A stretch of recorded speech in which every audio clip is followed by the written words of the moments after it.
So honing and sharpening, two very, very different things. So let's walk through these to really make sure we know what we're doing, because this is pretty important stuff.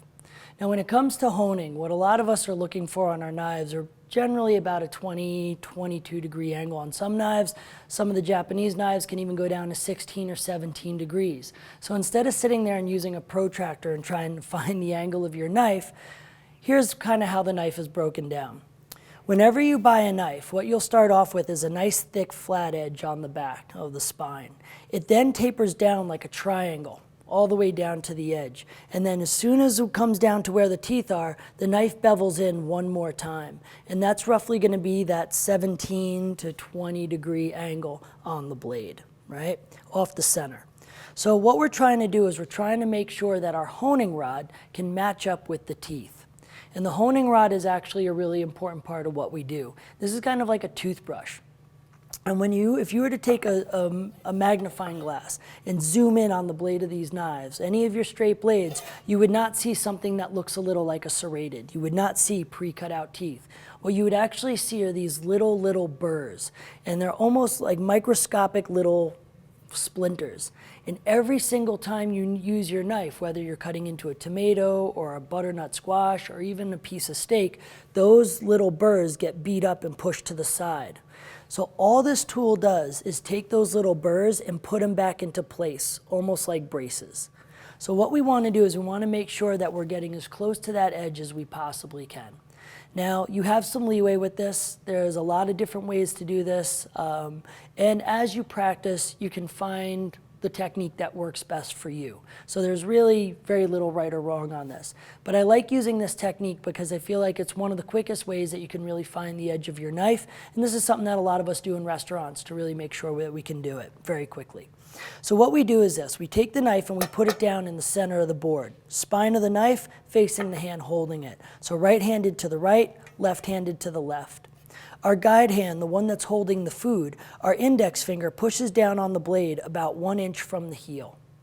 Now when I push down on the blade of the knife like that, you'll notice that the back half of the knife is now flush with the board.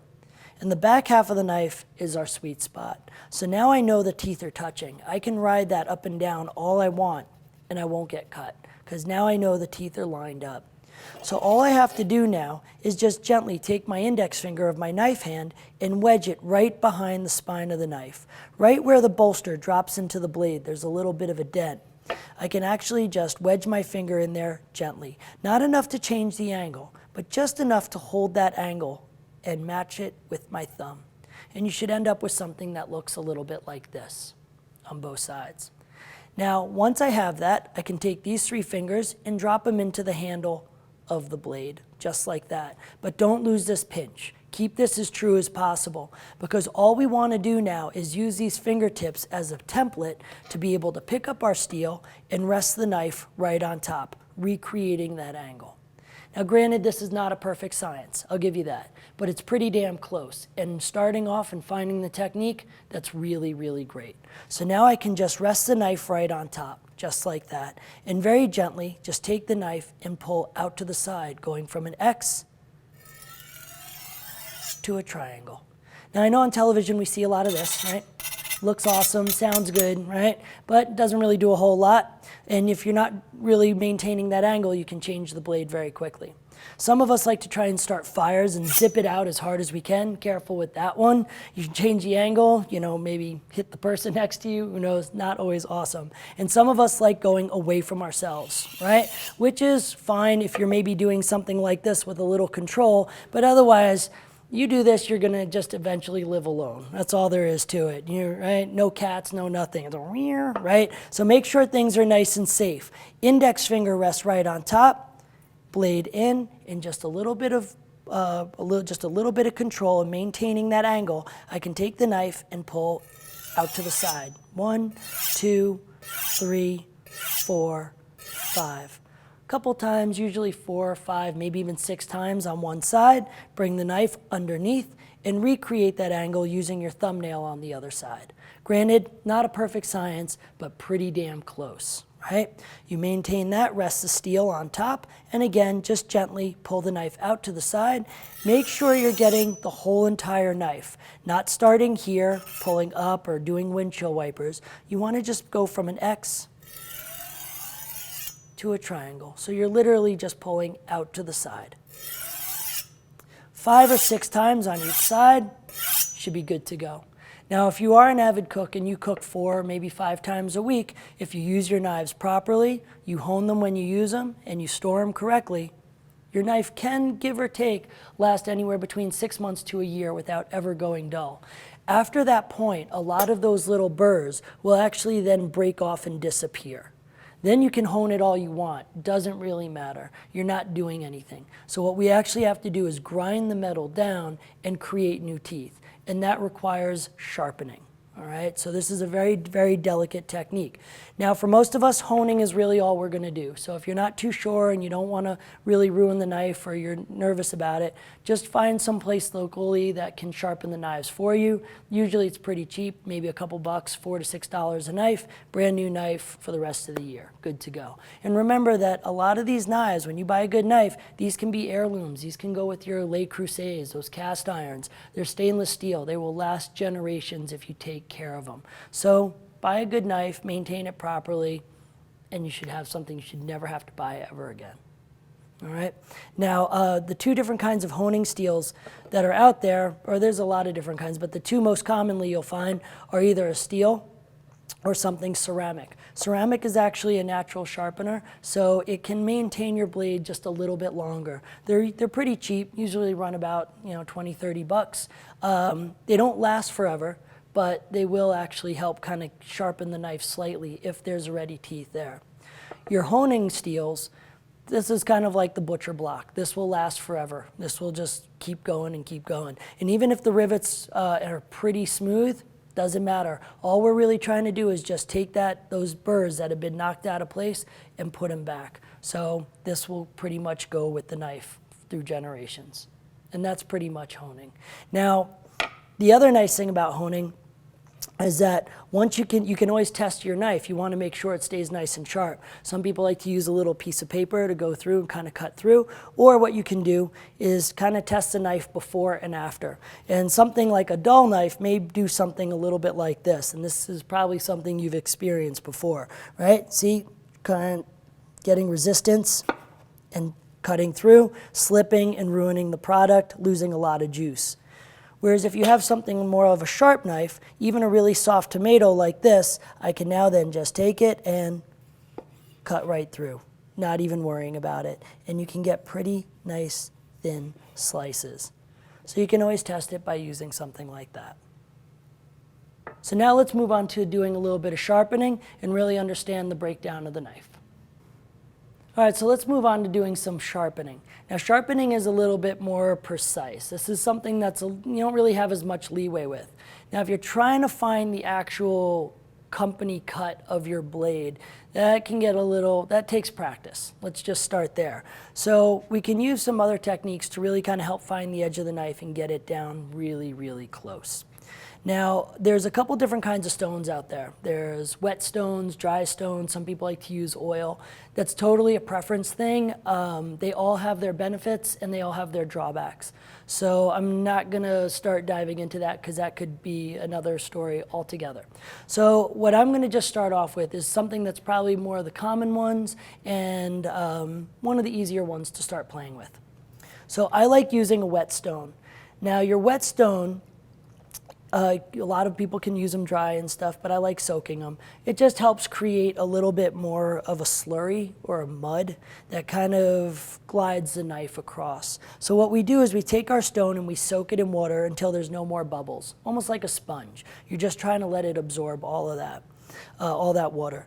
Now, a lot of your stones are going to have 2 sides. They're going to have a rougher grit and a finer grit. And we usually start with the rough grit to really kind of get into that knife, to really get those teeth. So a lot of people will actually get this done professionally because it does require some practice. So if you are going to start sharpening your knives, start with a knife you don't care about too much. Maybe that old Santoku that you're not playing with anymore or something like that. Now, what I like to do is push down on the blade pinch the back of the knife, maintaining that as true as possible, and then using my fingers to recreate that angle onto the stone. If this isn't precise enough for you, if you want to go one further, a technique that I learned a while ago that is actually kind of nice is to be able to take a permanent marker and then just take that edge and run it along the blade itself, creating just a little bit of a black line. You can almost barely see it, right? But you can see it on the knife, just towards the edge, right? Now, once you actually have that black edge cut, you can take that, line it up, and try not to ever cut it too much. So really try and start from the base and bring it up just until the blade is touching the stone, using that finger as well, and then taking your knife with just a little bit more pressure than you would your actual honing steel, equal pressure, and start from the heel and pull down. Let me move this to the center so it's a little easier. Pull down, maintaining that edge all the way. Turning the knife, recreating that on the other side, and pulling away. And if you start seeing that black mark of permanent marker disappearing, you know you're pretty damn close to the edge. So it's a nicer way to really fine tune it. Now, this could take a while, depending on how dull your knife really is. If there's still some burrs and it's making an occasional cut, maybe starting off on the rough side for a couple minutes, turning it over to the lighter side. If your knife is really dull and you can't really do anything with it, it could take you 10 minutes easy. All right, so start off on the rough side and just go from heel to toe. Make sure you're getting that whole entire knife. That is the key in maintaining that angle. If you drop flat, you're scratching up the side of the blade. If you bring it up way too much, all you're going to do is kill the blade. You might as well be doing this, all right? So you really want to just try and bring it up just to that point where the teeth are touching, and then equal on both sides. You can then now move it over to the lighter side. If your stone feels like it's drying out, always keep some water nearby that it was soaking in, and make sure it stays nice and wet. Always want to make sure that that stone stays nice and wet. And what you'll start seeing is a nice little gray slurry, a mud starting to form. And if it starts to dry out again, hit it with that. On both sides, you always want to maintain the stone being nice and wet. All right. Now that little slurry is going to be a mix of stone and steel starting to break down, so you know you're really getting in there. After the knife is done, after you've done that enough times, you can dry off your blade, always coming up from behind or always on top, but never draw it towards yourself like that. Too many times I've seen it cut through the towel, so not really worth it. And then you can go back to your honing, get that angle, bring those burrs back in a little bit more, and then go ahead and test it on a tomato or a piece of paper doing a pull cut, and you're good to go. And that's a really nice way to make sure that the knife stays nice and sharp. So thank you for joining me. I hope you guys were able to learn something off these classes and really take in some of the techniques. Feel free to contact or communicate with any of the other students at Craftsy on the Craftsy platform and start sharing some of your styles, your techniques, and go over some other things and really started communicating and learning some new stuff. I've also included some recipes for you to practice with, so if you want to practice some of the shortcuts and some of the techniques that we did, you can find those recipes on there and really start honing your styles up. So thank you for joining me. I'm Chef Brendan McDermott from the Institute of Culinary Education. Go home, get out of here, go cook something.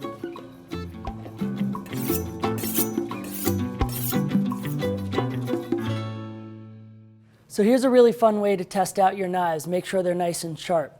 What I like to do, as much as I hate wasting paper, is doing something like this.